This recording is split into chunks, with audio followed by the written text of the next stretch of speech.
you can use the right mouse button to prop for mesh information in this graphic window here. So if I click a right mouse button on any node in the mesh, information will be displayed in this console here, ANSYS Fluent console, and it's about the associated zones, including the name of the zone. So for example, I will click here and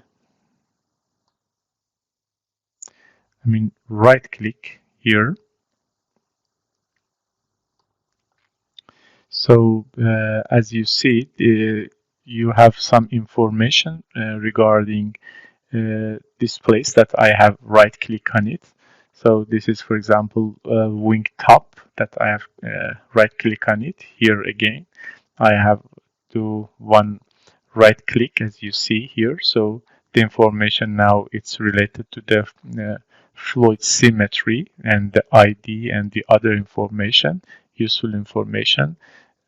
So this feature is especially useful when you have several zones of the same type and you want to distinguish between them quickly.